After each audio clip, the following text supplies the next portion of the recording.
Hey viewers, welcome to another game of the Casual Pro Gamer. Today we're doing another 1 versus 1 from StarCraft 2 between MillStephano and oGsSuperNova. So this is supposed to be a really exciting game, and we will see. So yeah, we are starting off of course with a Terran versus Zerg here, so pretty standard. Building up a little bit of the drones and the SCVs, then building a supply depot, building an overlord, blah blah. The only real question is, yeah, is he going to wall off? He is going to wall off, which is kind of the standard, but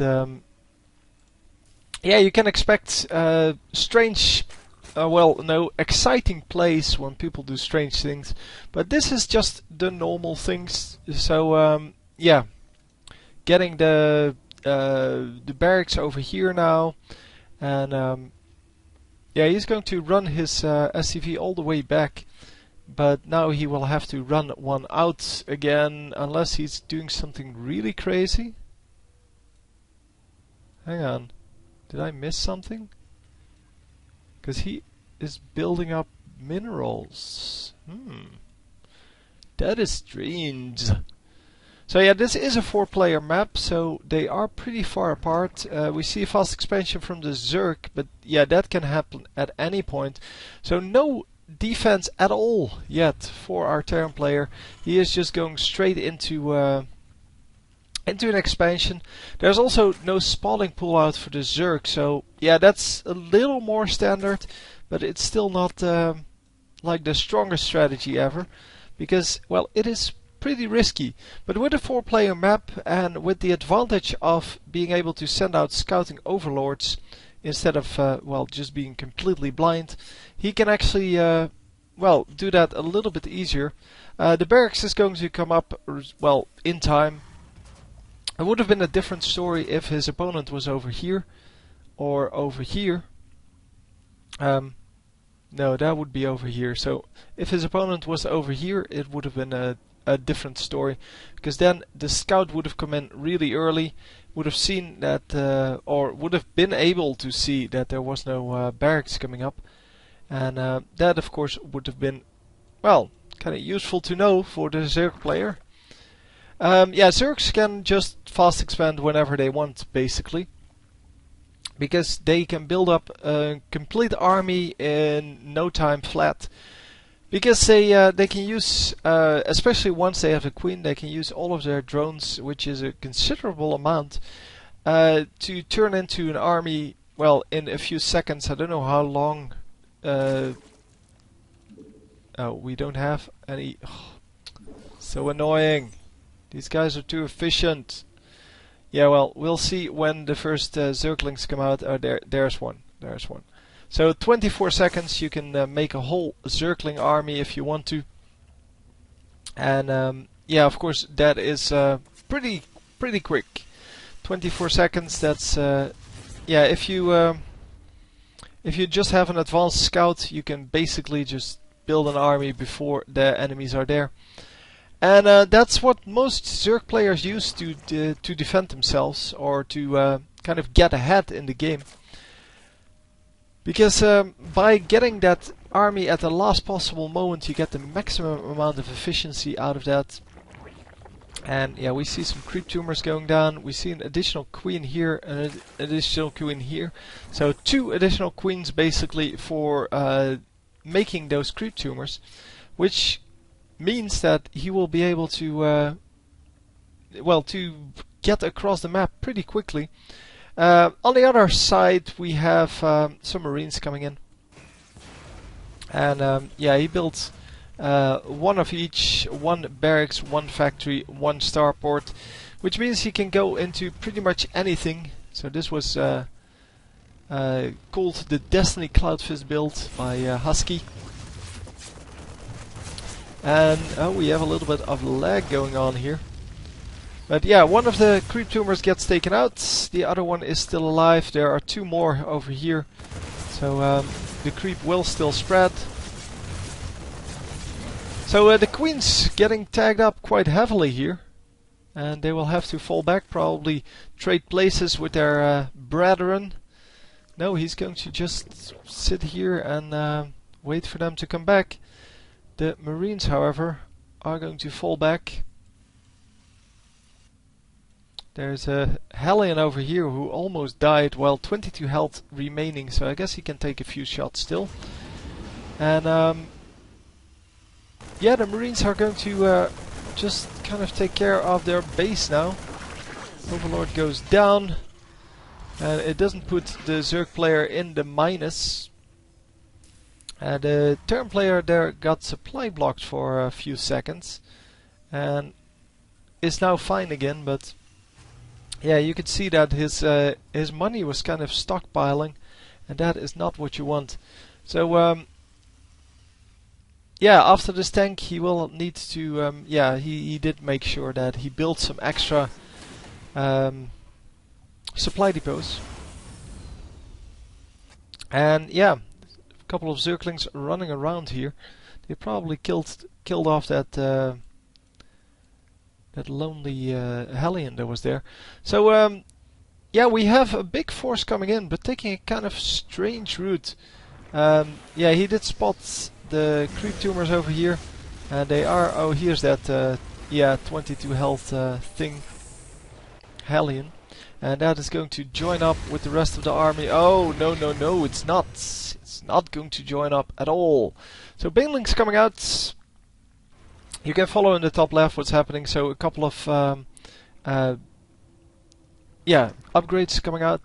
The centrifugal hooks are there for extra movement speed for the Banelings, and that normally gives them a big advantage in the fights. So we get a little bit of a transfer here to the top, an airlift, and yeah, these tanks are going to do very well. The Viking is going to shoot at the overlords a little bit, but yeah, with so many Marines in here, it's going to be hard to hold that off. Of course, there is some production going on. No, there's no production going on. Only Banelings being produced here, and Banelings are not new units. So no new units being produced here. So he's just giving up this base or what? That's kind of strange. So creeping in with the bunkers, this bunker can reach or can defend these two tanks. This bunker is going to be able to house some of the Marines when the Zerglings come out, and that means that he cannot really attack those Marines straight on. He's going to have to do a little bit better than that. In the meantime, yeah, the Zerglings and Banelings are going to make it a base race. They are going to attack back, and they're going to be held off by this this army. So the base here does fall, the queen falls, and what are these? These are all Zerglings. So the Zerglings here are going to get taken out, or at least most of them, but they did do some damage. So not a whole lot, but some. And they may actually be able to pick off this, yeah, this, oh, I forgot the name, come on. Tech Lab. And he loses another building there due to the fact that it burned down. So yeah, a couple of Zerglings, a couple of Banelings. These troops are kind of stationary for now. He's going to send them in now and take out the few remaining buildings that are here. In the meantime, the Zerglings are going to pick off this base. This base is going to lift off. Yeah, kind of figured that. Let's see, only has those ground units. But yeah, the Zerg player just keeps on expanding and says, well, I lost the base here, but I still have 4 queens to defend it. I also I'm going to rebuild over here, where it is well out of the way of those troops. And well, it seems there are plenty of Zerglings, well, available for now. And yeah, there goes this command center. This command center has landed again. So yeah, kind of a reset. It is now 1, 2. No, this is not a mining base. 2, 3 mining bases. This one is not a base. So 3 mining bases versus 1 mining base. Okay. So income-wise, yeah, they're pretty equal because of those mules, but once the mules die, which is now, it should drop quite heavily for the Terran player. And we will see that difference come into play. Yeah, you can see now 500 minerals per minute between them, and that is going to make a big difference. So some of the Marines getting sniped, well, 2 of them, and 2 of them still low. Yeah, they're going to hold off these Zerglings, unless, no, I think they will fall back eventually. No, they want to take out these rocks, and yeah, once a Zerg player wants something done, there's not a whole lot you can do about it, except put up a whole lot of crap to defend against it. But yeah, he really wanted to kill this base, so sacrifice some Zerglings to the Marines, and not lifting off his... oh, there we go. He waited quite a long time to actually lift that off. It's not in the red, so it's not a problem, but it might be. I mean, if he comes in with some air units, it might be, but he has no air units for now. The infestors coming in, and wow, this is a beautiful position here. Is this high ground? I think this is high ground, right? Yeah, it is. And he is just shelling that from afar, and there's really nothing that the Zerg player can do about it. He will have to make some air units to deal with this, or, well, his infestors could deal with this potentially. But a really nice position there to take out the entire base, and yeah, the creep tumors just creeping forwards.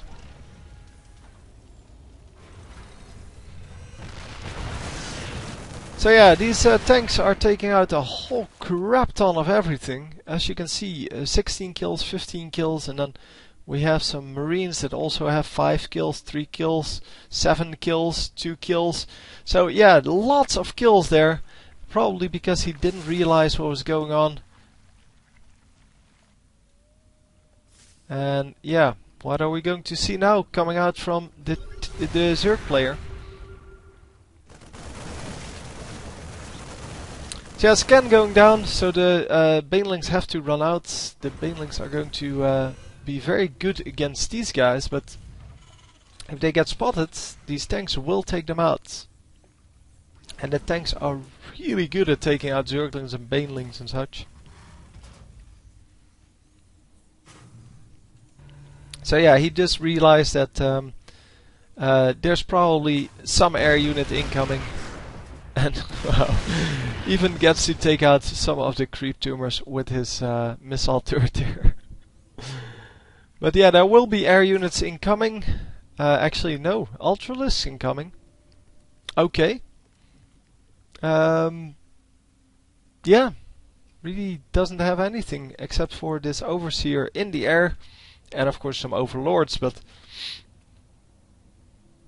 he might actually be able to, well, use his infestors there, but that would be really risky. The fungal growth and infested Terrans both can damage these, but it is just super risky. Oh, he's going to sacrifice this thing. Yeah, now that he has units over there, he can actually use them, but wow, this did not work out for him. He lost quite a lot there, but does take the position eventually. Well, assuming that this bunker goes down, yeah, the Marines are kind of either stuck there or they're not going to do a whole lot. So, Ultralisk coming out. Wow, such big units here. The Ultralisks are going to come out, and what did he see here? I don't know. I don't know, probably some drop. Yeah, there was a drop incoming indeed. Those few last Marines maybe. No, they're still here. Well, some of them are still here. The medevac is empty, so it is not going to be a real big threat. And we have another drop incoming here. Yeah, a little bit late on the attack there, but wow, those fungal growths are going to... Wow, they're going to take down everything. Man, Only 2 Marines still alive. Yeah. That was not a good attack. It took him quite a long time to actually start moving his troops. He is going to get a successful attack here. And yeah, this hatchery will go down. Oh, Queen? Yeah, the Queen comes out. The Queen actually using the transfusion to heal the hatchery. At least I think that's what happened, because it was way lower. And that's the only explanation I could think of why it didn't go down, because I think it went way lower than this. It still has 500 HP. And this is 125, so yeah, it could be. Could be that he double healed it or something like that. Because they have no cooldown, no. Duo triple healed it, I don't know. It seems like a reasonable thing to do. And yeah, the spine crawler is being put up. And yeah, he has a little bit of a defensive stuff here, but hang on, what happened here? Okay, a little bit of a drop coming in. And they're not going to be doing a whole lot for now. No, everyone still full health. But yeah, he will be able to drop once again. Going to do a little bit of damage to the drones. The Zerglings are going to come in. They're going to clean up a little bit, but yeah, this time at least they did some damage. And the Queen is going to try to protect this. He's going to drop again here. And this is kind of a cat and mouse game, but I'm afraid the Terran is not going to get a lot out of this. And yeah, immediately has to withdraw, and as you can see, everything is very, very low now. The other dropships comes in. No, I don't know where it went, actually. Thought it would come in as well, but no, not so much. The dropship is going here. Well, medevac, sorry about that. Just so used to calling them dropships. And yeah, the medevac is going to heal up one of the marauders, but it's not going to do a very good job. And the Ultralist now coming out to defend. The infestor's actually walking under this thing and not tagging it up. They could actually take it out pretty easily.